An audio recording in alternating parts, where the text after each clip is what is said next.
164 స్థానాల్లో రాష్ట్రంలో తెలుగుదేశం పార్టీ అధికారంలోకి వచ్చింది. అయితే ప్రస్తుతం రాష్ట్రంలో కాంగ్రెస్ పార్టీ షెడ్యూల్లో వచ్చిన తర్వాత పరిణామాలు ఎలా ఉన్నాయి, తర్వాత ఆ ఎలక్షన్ పరిస్థితులు ఎలా ఉన్నాయని ప్రస్తుతం మనతో మాజీ మాజీ పిసిసి చీఫ్ సైజాన్ గారు మాకు తెలుసుకున్నాం. చెప్పండి, రాష్ట్రంలో కూటమి ప్రభుత్వం ఏర్పడుతుంది, అంటే షెడ్యూల్లో వచ్చిన తర్వాత పరిస్థితి ఎలా మారింది అనుకుంటున్నారు? షర్మిలా గారు వచ్చిన తర్వాత ఒక విధమైన ఉత్సాహం అయితే మొత్తం రాష్ట్ర వ్యాప్తంగా కాంగ్రెస్ పార్టీలో వచ్చింది. అట్లాగే కూడా ఎలక్షన్లు జరిగాయి. కాకపోతే ఏంటంటే ఈ రోజున ఏకపక్షంగా పోలరైజేషన్ జరిగిన రెండు బాహాబాహిగా దిగేసి అటు ఇటు తేల్చుకోవాలనుకునే కాలంలో కాంగ్రెస్ పార్టీని యాజ్ యూజువల్గానే ప్రేమించే వాళ్ళు ప్రేమించారు. కాకపోతే ఎలక్షన్ అనేది వాళ్ళ మధ్య జరిగింది. బట్ ఈ రోజున షర్మిలా గారు రావడం వలన ఖచ్చితంగా కాంగ్రెస్ పార్టీ యొక్క శ్రేణుల్లో ఉత్సాహం అయితే ఉన్నమాట వాస్తవం. ఒకటి చెప్పండి, రెండు అంటే దక్షిణాదిలో బీజేపీ పార్టీ బాగా వేయాలనుకున్న తరుణంలో ఇక్కడ ఆల్రెడీ తెలంగాణలో కావచ్చు, కర్ణాటకలో కావచ్చు కాంగ్రెస్ ప్రభుత్వమే ఉంది. కానీ ఇక్కడ కూడా ఎంపీ స్థానాలు అత్యధికంగా గెలవలేకపోవడానికి కారణాలు ఏమనుకుంటున్నారు? నేనేం అట్లా, ఎందుకంటే పక్క రాష్ట్రాల యొక్క పనితీరు నేనేం చెప్పలేను. కానీ కాకపోతే బాగానే పర్ఫార్మెన్స్ ఇచ్చారు. ఇంకొద్దిగా ఇచ్చింటే బాగుండేది, అటు కర్ణాటక కానీ తెలంగాణ కానీ. బట్ తెలంగాణలో కూడా బీజేపీతో సమానంగా నిలబడ్డ పరిస్థితి. సో అనుకోవడం అప్షబుల్ అసలు సీట్లే, ఇంకొద్దిగా వచ్చింటే కూడా బాగుండేది. దాదాపు కాంగ్రెస్ పార్టీ వాళ్ళు కూడా చెప్తున్న పరిస్థితి, దాదాపుగా 500 ఓట్లతో చాలా ఎంపీ స్థానాలు కోల్పోయాం. ఈ 500 ఓట్లతోనే స్థానాలు కోల్పోవడంతోనే దేశంలో అధికారాన్ని కూడా కోల్పోయే పరిస్థితి వచ్చింది. నిజమే, 500తో చాలా దాదాపు 30 సీట్లు ఉన్నాయి, ఎంపీ సీట్లని ఒక వార్త వస్తూ ఉంది. నిజంగానే ఎక్కడో బహుశా అది కూడా బీజేపీ యొక్క తక్కుదలకి ఫెయిల్యూర్కే అది ఇండికేషన్గా ఉంది. కాకపోతే 500 ఓట్ల దగ్గర కొద్దిగా పోవడం అనేది బాధాకరం. సో 500 ఓట్లతోనే ఎక్కువ మంది ఓడిపోవడం అన్నది కూడా ఆఖరికి మార్పును ప్రజలు కోరుకుంటున్నారు. భారతీయ జనతా పార్టీ మోడీని వ్యతిరేకిస్తున్నారని చెప్పడానికి చక్కటి ఉదాహరణ. ఏమైనా ఈసారి రాహుల్ గాంధీ గారి నాయకత్వంలో చక్కటి విజయాన్ని, భారతదేశ రాజ్యాంగాన్ని గౌరవించే అందరికీ కూడా ధైర్యాన్ని ఇచ్చే విధంగా రాహుల్ గాంధీ నాయకత్వం, ఆ విజయాన్ని ఈరోజు మేము చూస్తూ ఉన్నాం. అధికారానికి దగ్గరగా వచ్చి వెళ్ళాలనుకుంటున్నారా కాంగ్రెస్ పార్టీ? అధికారంలోకి వచ్చి ఉండాల్సిందే. బీజేపీ రావడానికి అయితే ఏమాత్రం అసలు దాని అవసరం లేదు. ఎందుకంటే బీజేపీని ప్రజలు తిరస్కరించారు. బట్ ఇదేంటి నంబర్ల విషయం కాబట్టి ఆ నంబర్లు కొన్ని ఎక్కువ రావడం, అట్లాగే ఎందుకు కలుస్తున్నామో బీజేపీతో కూడా చెప్పుకోలేని విధంగా కొన్ని పార్టీలు సహాయం చేయడం. సో ఇవన్నీ కూడా ఆఖరికి ఈ రోజున వాళ్ళు ఒక సంకీర్ణ ప్రభుత్వాన్ని ఏర్పాటు చేశారు. అక్కడ ఏమీ మెజారిటీ ఏమీ లేదు. అందరూ కలిశారు. కొద్దిమంది ఎందుకు కలిశారు, నెల ముందు వ్యతిరేకించిన వాళ్ళు ఇప్పుడు కలిసి మాట్లాడుకునే పరిస్థితిలో ఉన్నారు. అట్లాగే నెట్టేసి నితీష్ కుమార్ లాంటి బంగపేరు తెచ్చుకొని మరి మాట్లాడారు కూడా.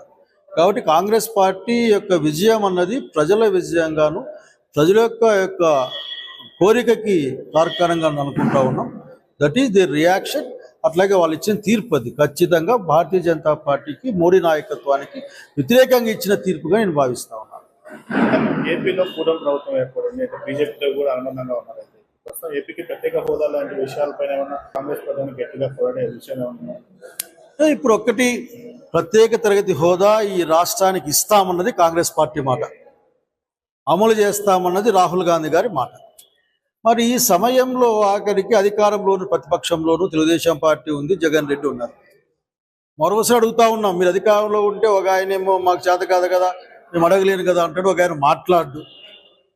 కనుక ఈ రోజు నేను అడిగేది ఒక్కటే, అక్కడ చంద్రబాబు నాయుడు గారు తక్షణం ఆయన ఆఖరికి ఆయన మీద ఆధారపడ్డ ప్రభుత్వం అని చెప్పుకుంటున్నారు కాబట్టి నరేంద్ర మోడీ పైన, భారతీయ జనతా పార్టీ పైన ఒత్తిడి తీసుకుని వచ్చి రాష్ట్రానికి ప్రత్యేక తరగతి హోదా సాధించాలి. రాష్ట్ర రాజకీయాలు ప్రజలు శ్రీకాకుళం నుండి అనంతపురం వరకు ఒక అఖండమైన మెజారిటీ ఇచ్చిన కారణం ఏంటంటే ఈ రాష్ట్రం గురించి ఆలోచిస్తారని, ఈ రాష్ట్రాన్ని ప్రజాస్వామ్యబద్ధంగా ఉంచుతారని, ప్రశాంతంగా ఉంచుతారని, కక్ష సాధింపులు ఉండవని, దీంతో దీన్ని ఇచ్చారు. సో ఈ రోజున చంద్రబాబు నాయుడు గారికి చక్కటి అవకాశం ఉంది, చరిత్రలో మిగిలిపోతారు ఆయన. ప్రత్యేక తరగతి హోదా, రాయలసీమ ప్రత్యేక ప్యాకేజు, పోలవరం డ్యాము, విశాఖపట్నం యొక్క రైల్వే జోన్, అనేక అంశాలని, పునర్వ్యవస్థీకరణ చట్టంలో అంశాలని అమలు చేయించగలిగిన సత్తా ఉంది ఈ రోజున. ఖచ్చితంగా వీళ్ళ వైపు నుంచి అక్కడ ముందుకు వస్తే పార్లమెంట్లో రాహుల్ గాంధీ గారి యొక్క మద్దతు ఖచ్చితంగా ప్రత్యేక రైతు హోదా పైన కాంగ్రెస్ పార్టీ తన మద్దతు ప్రకటిస్తుంది.